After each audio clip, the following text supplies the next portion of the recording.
Good morning, people. It's your man Joshua Pondexter coming to you live, simulcasting, LinkedIn, excuse me, Facebook, YouTube. So find me on one of those platforms and join the community. All right. So it's December the 1st. Congratulations. We have successfully um, made it through 11 months of 2023. And so the good, the bad, the ugly, the in between, we're going to praise God for all of it. All right. So, welcome. 2023 is coming to a rapid close. This platform, we have been talking about businesses, financial literacy, things of that nature. So we're not about to switch it up.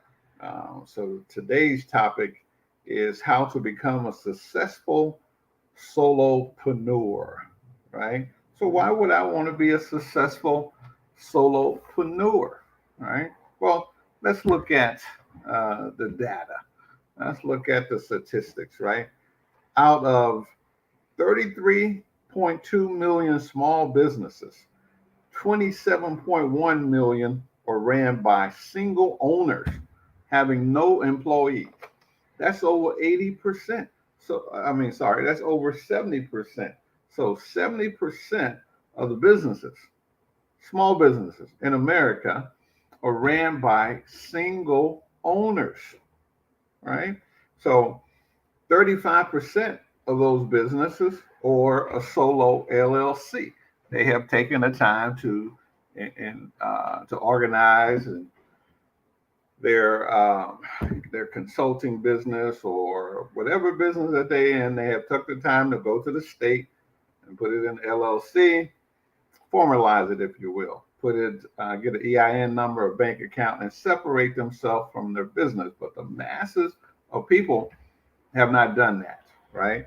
The masses of people who have small businesses and solo members, they structured in a sole proprietor scenario, right? So 9% of the adult population in the U.S.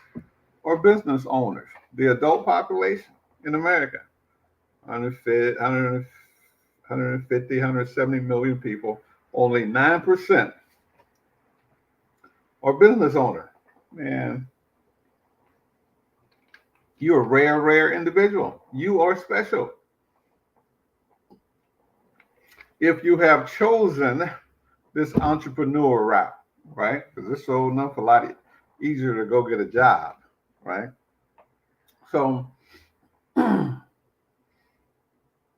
only 9% of small businesses reach 1 million in revenue, right? So out of the 271.1 million, only 9% reach that $1 million in revenue. Because you make $1 million in revenue, that doesn't mean that you keep $1 million in your pocket. It may cost you 65, 75% of expenses to make that type of money, depending on what type of business you are in, right?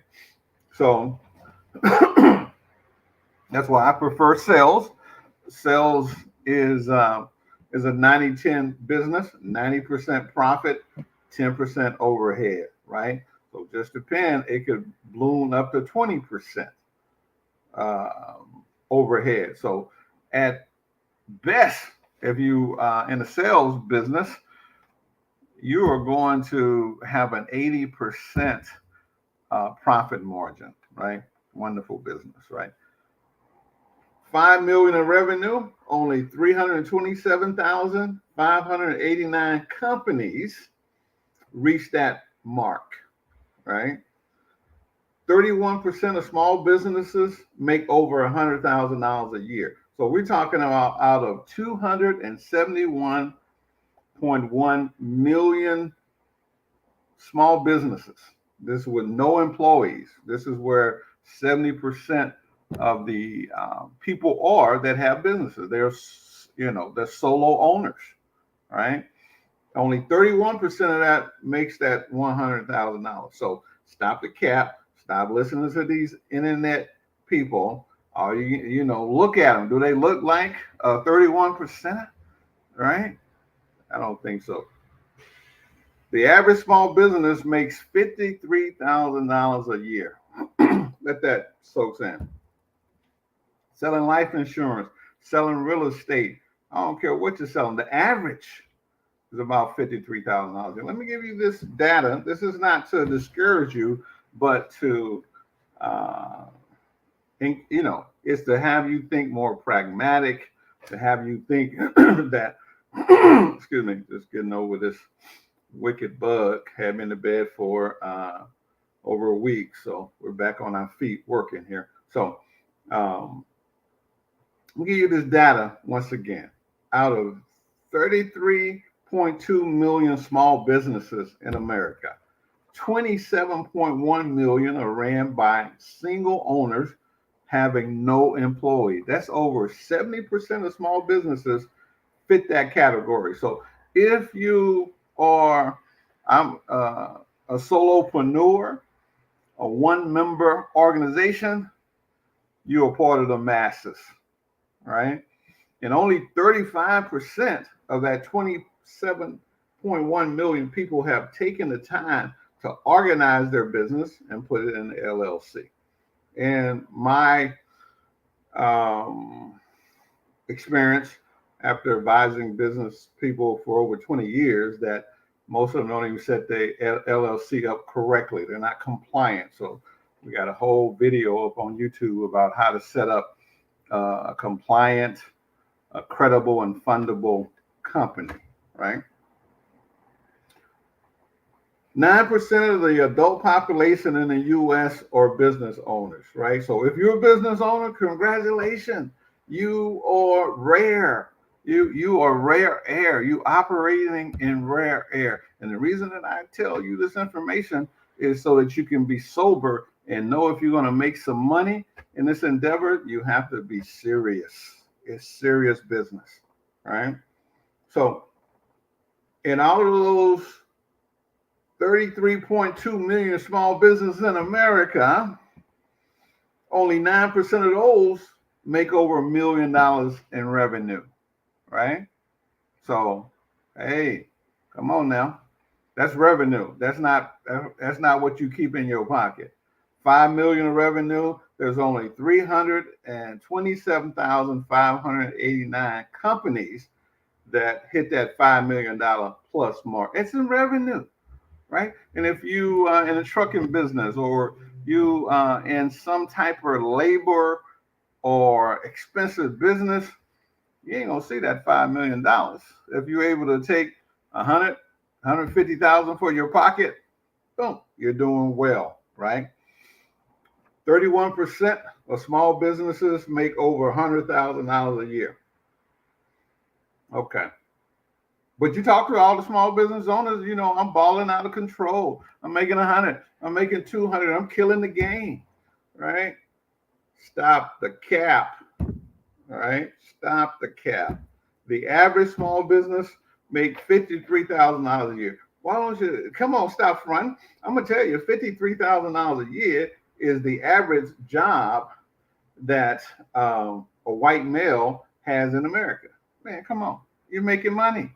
It's what you do with it, right? So, but I want you to be successful.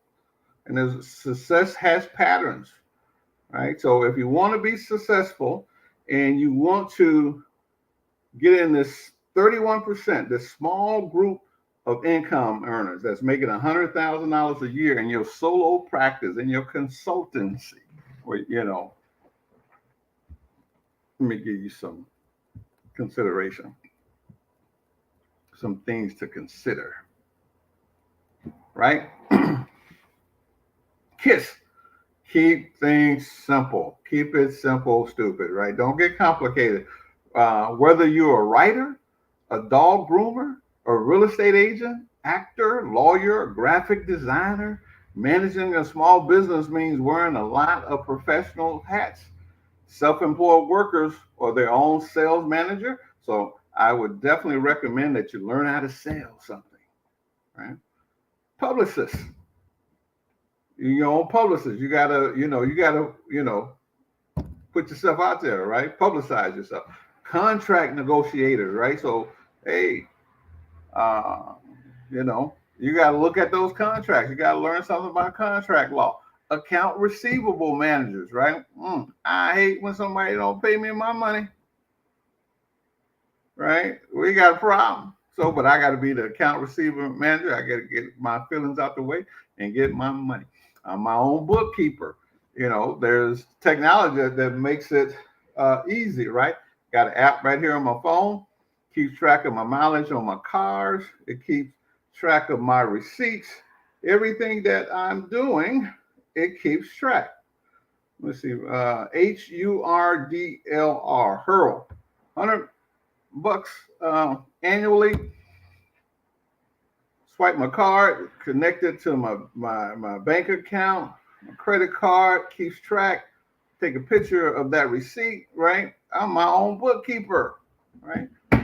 I'm my own accountant. I got to keep all those records, the receivables, the outgo. And I'm the president. I'm part of the IT department. I am the IT department and more. Sounds overwhelming? Yes, it is. But you got to keep it simple still. Very overwhelming. One thing that we didn't put up there, you're the janitor too, right? Small business owner. You everything. So here's a bright idea. Be willing to turn down business. I know sometimes it's hard to turn the business down, but all business is not good business. All money is not good money. That client is going to be a headache. And if they start out a headache, get rid of them, right? For most small businesses, finding a new client is the name of the game. So I'm always searching for new clients, right? That's why I do these podcasts and the things I do, Zoom workshops, because I'm looking for new clients, right? That's the name of the game. So getting rid of the complicated customers can be hard, especially if it's your mama, your sister, your brother, right? Especially when you're starting out.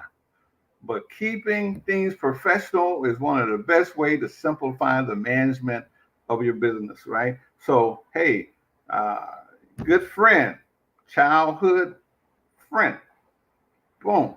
This is my business, so this is how I operate. We got to sign a contract, right? So if you breach the contract, I'm sorry, I got to let you go. Choose the right social media, right? Because you got to advertise yourself. You got to put, you don't have what I call the flashing yellow M's for McDonald's, right? You cannot have a kid in the car and pass by McDonald's. Every time you pass by there, they want to stop in. So McDonald's got it baked in. That's their marketing strategy. They're going to get them kids in there, or them kids are going to drive you crazy. So social media is our market too. So concentrate on one social media platform. We have learned that there is no easier way to fritter away valuable time than by going down a social media rabbit hole or chasing too many social media rabbits. Oh, I'm on TikTok. I'm on YouTube. I'm on LinkedIn. I'm on Instagram. I'm on Facebook, both personal and business. I'm on X. Yeah, I'm on all those platforms, but I know the one that I spend my effort and time. I know where my clientels are. Let me give you a second. My clients are on LinkedIn. Hey, LinkedIn. This is where, I speak to a more professional audience. Those are the clients that I'm looking for. Business owners, professional works. I can find them in abundance on LinkedIn. I can find some on Facebook. Bunch of pretenders there, but you can find them there. So, hey, choose the right social media platform. Don't scrimp on critical freelance hires, right? You cannot do it all. That that's my problem. I'm a control freak. I want to control everything. You know how we do it. We think, we can do it all. If there's one person who truly makes managing our business simpler, is our computer technician, because this is the computer world. A computer technician is the IT department that the self-employed don't have. I get a good computer person. I had some guy jack up my computer. I was out of business for 4 to 6 months. My goodness, whew, that hurt.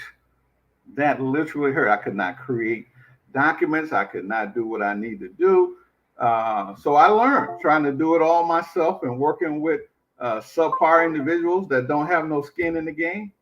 I learned. So freelance, designing a great website.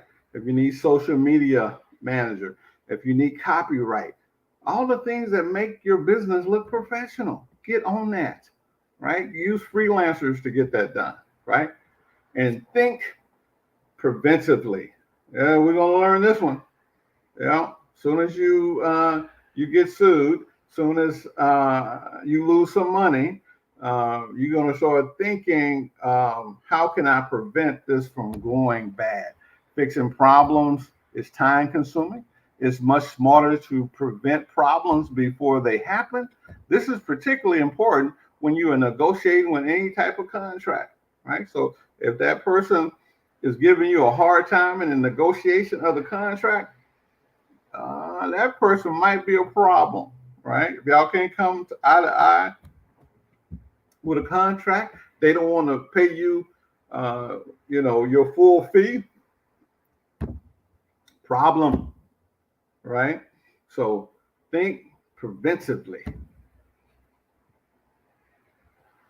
Okay. Always goal setting. Define your goals and interests.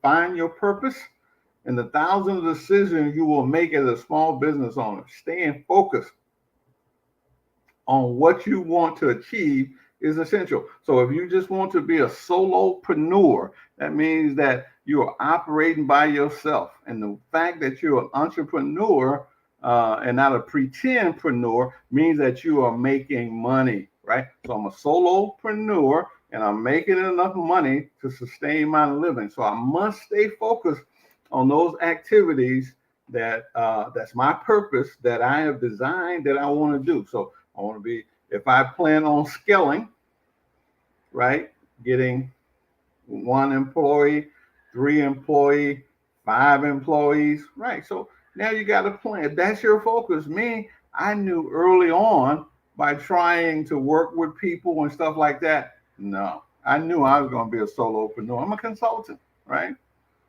So that's what I do. So I define my purpose, and I don't let other people pull me off. This is a great idea. It's a great investment. You should come and go with me and do this, right?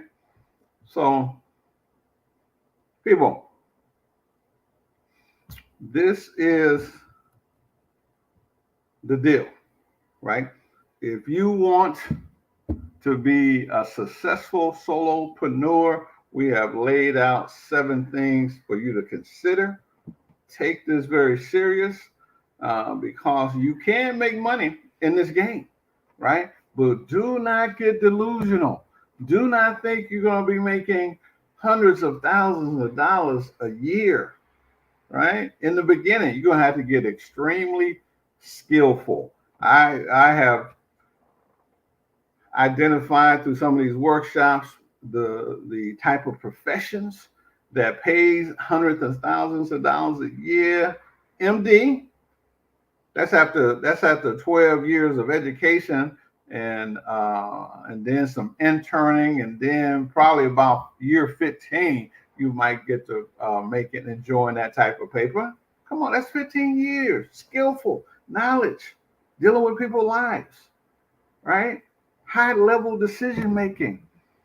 Okay, those are the type of skills it takes to make that type of money. So don't think you're about to get into real estate and start making that type of money and you don't have that type of passion, right? You don't have that type of knowledge and skill in the game, and you selling $200,000-$300,000 houses, and you're only selling 3 to 5 a year at best. No, that's not going to be your life, right? So let's get realistic and say, well, hey, if I want to do 10 units a year, 300,000, boom, I'll make a decent check, right? Then I learn how to do more. I learn how to satisfy those customers and have those customers become on my marketing team, right? So it's layers to this game, this solopreneur game. You can win. You can become successful. Trust me. If you follow the system, if you do the work, and if you become extremely skillful, right? You got to become valuable to the marketplace, right? What's the difference between a bricklayer and a salesman, right? The value that they bring to the marketplace. A bricklayer is putting it in 10, 12 hours a day, 6, 7 days a week, building buildings. They're very valuable, but you're not probably going to get $200,000, right?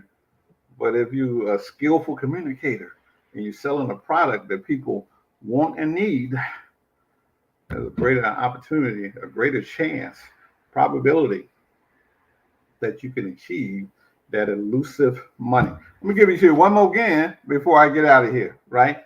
33.2 million small businesses, 27.1 million are ran by single owners and have no employees. That's over 70%. Single owner, no employees. And then mostly in sole prop, only 35% of those business or LLCs, 90% of the adult population in the U.S. are business owners, right? So welcome to the world of entrepreneurship.